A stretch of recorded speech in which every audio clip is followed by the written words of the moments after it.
دانیہ قرآن academy. یہ قرآن وہ رستہ دکھاتا ہے جو سب سے سیدھا ہے، اور مومنوں کو جو نیک عمل کرتے ہیں بشارت دیتا ہے کہ ان کے لیے اجر عظیم ہے۔ نحمده ونصلي على رسوله الكريم اما بعد فاعوذ بالله من الشیطان الرجیم بسم اللہ الرحمن الرحیم۔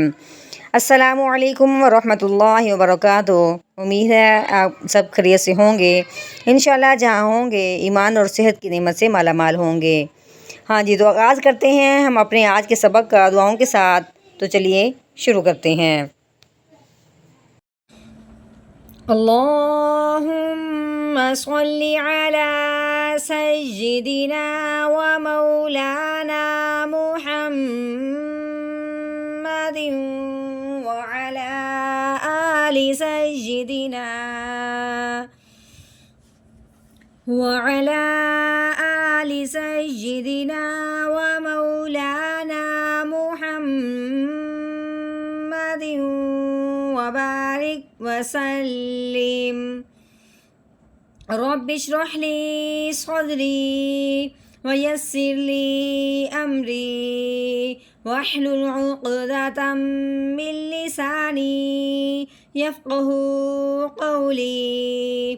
رب زدنا علما رب زدنا علما رب زدنا علما۔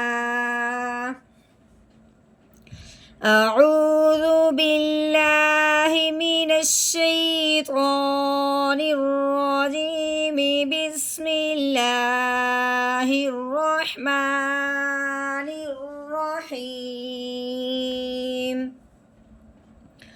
عن النبأ العظیم۔ عین کے اوپر زبر ہے، عین زبر ع، نون کے نیچے زیر ہے، آگے جو الف ہے یہ نہیں پڑھا جائے گا، آگے یہ لام یہ بھی نہیں پڑھا جائے گا، آگے یہ نون کے اوپر 3 دندوں والی شد لگی ہوئی ہے، اس لیے اب ہم نے نون کو نون مشدد کے ساتھ ملائیں گے، ٹھیک ہے، اور ساتھ ساتھ اب ہم نے کیا کرنا ہے غنہ، کیونکہ نون اور میم پہ جب یہ شد آ جاتی ہے تو نون اور میم پہ ہمیشہ غنہ کرتے ہیں، یعنی کہ نون میم مشدد پہ ہمیشہ غنہ ہوتا ہے۔ اب ہم نے کیسے غنہ کرنا ہے؟ نون نون زین عین، نون کے اوپر زبر ہے، نون زبر نا، عین نا، با کے اوپر زبر ہے، با زبر با، عین نا با، آگے یہ الف کے نیچے زیر آنے کی وجہ سے الف حمزہ بن گیا۔ اب ہم نے اس حمزہ کو اس لام ساکن کے ساتھ ملا دینا ہے، حمزہ لام زیر ال، عین نبا ال، عین کے اوپر زبر ہے، عین زبر ع، غو کے نیچے زیر، آگے یا کے اوپر جزم آنے کی وجہ سے یا ساکن ہو گیا۔ اب اس یا ساکن میں مد کا قاعدہ جاری ہو رہا ہے، کیونکہ یا ساکن سے پہلے زیر آ چکی ہے، یا ساکن سے پہلے جب بھی زیر آئے گی تو اس یا ساکن پہ مد کا قاعدہ جاری ہوگا، یعنی کہ اس کو ایک الف کے برابر لمبا کیا جائے گا۔ تو کیسے لمبا کریں گے؟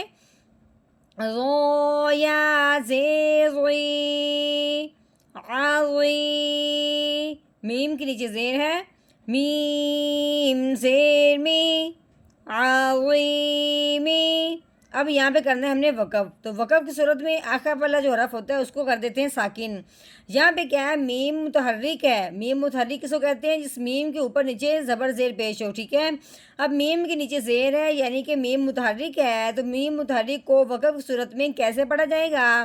تو ہم نے کیا کرنا ہے کہ وقف کی وجہ سے اس میم کی جو زیر ہے کسرہ ہے اس کو گرا دینا ہے، اس کو ہٹا دینا ہے، پیچھے خالی ہو جائے گا میم، یعنی کہ میم ساکن ہو جائے گا، کوئی زبر زیر پیش نہیں ہے، وقف کی وجہ سے آخر والے حرف کو ساکن کیا، یعنی کہ میم متحرک کو ساکن کر دیا۔